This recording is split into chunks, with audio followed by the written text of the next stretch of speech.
छत्तीसगढ़ के चार चिन्हारी नरवा गरवा घुरवा यौबारी। छत्तीसगढ़ के चार चिन्हारी नरवा गरवा घुरवा यौबारी। सबो के है निस्तारी।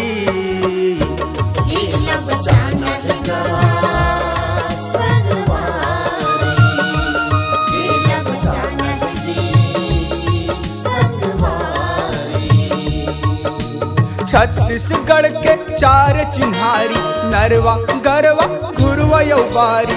छत्तीसगढ़ के चार चिन्हारी नरवा गरवा घुरवा यौबारी। सबो के है निस्तारी।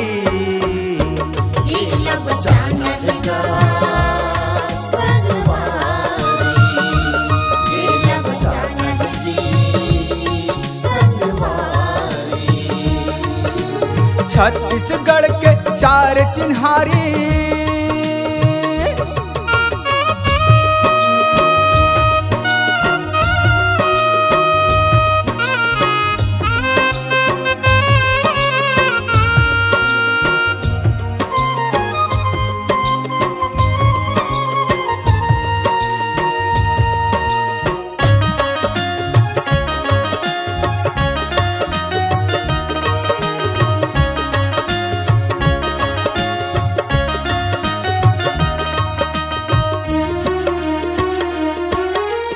पहली गोट मोरे सुनाओगा भैया नरवा में बांध बनाबो।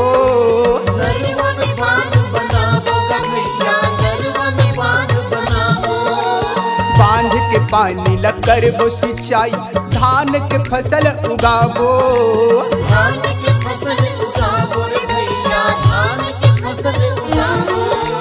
छत्तीसगढ़ है धान के कटोरा। छत्तीसगढ़ है धान के कटोरा करथन सबो बड़ाई।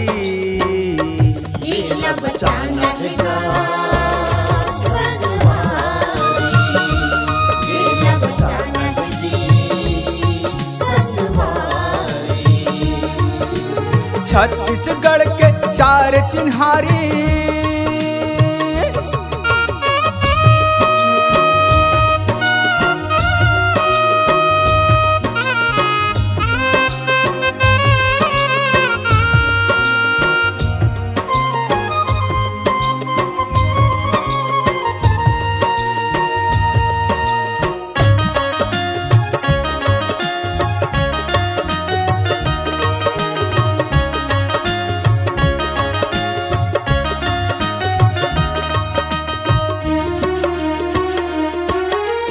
दूसरे गोठ मोर सुनाओगा भैया गौ सेवा अपनाबो।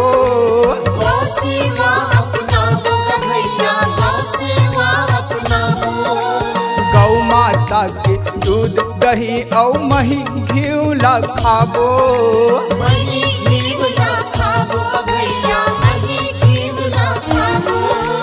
गौ माता के गोबर माजी। गौ माता के गोबर माजी हर घर अंगना लिपाही।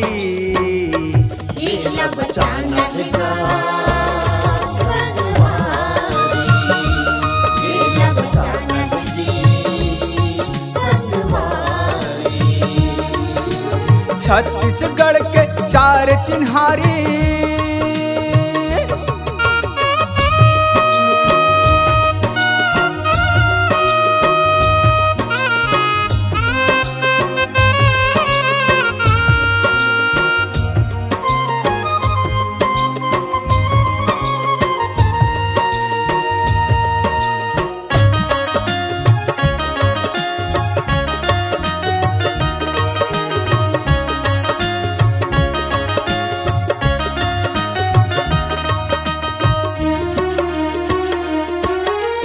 तीसरे गोठ मोरे सुनाओगा भैया घुरवा खन के बनाबो।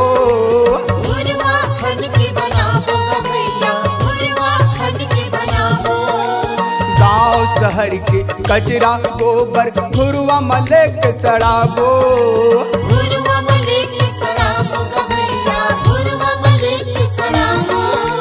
स्वच्छ बनाबो गाँव शहर ला।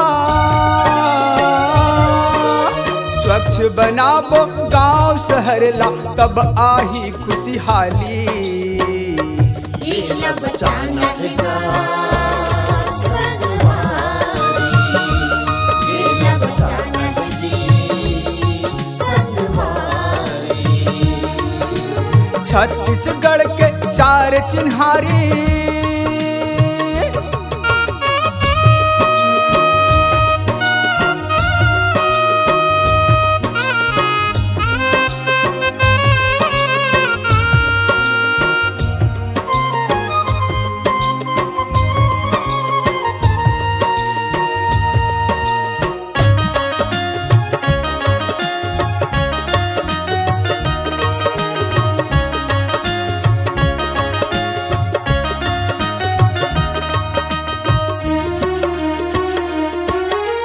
चौथे गोठ मोर सुनाओगा भैया, बारी में सब्जी लगाबो, बारी में सब्जी लगाबो भैया, बारी में सब्जी लगाबो।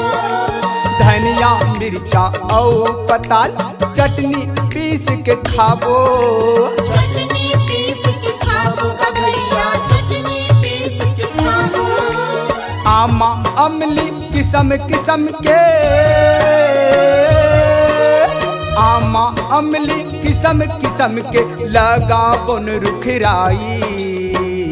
केला बचाना है गा संगवारी, केला बचाना है जी संगवारी। छत्तीसगढ़ के चार चिन्हारी, नरवा गरवा घुरवा यौबारी। छत्तीसगढ़ के चार चिन्हारी, नरवा गरवा घुरवा यौबारी, सबो के है निस्तारी। केला बचाना है गा संगवारी, केला बचाना है जी संगवारी। केला बचाना है गा संगवारी, केला बचाना है गा संगवारी, केला बचाना है गा संगवारी, केला बचाना है जी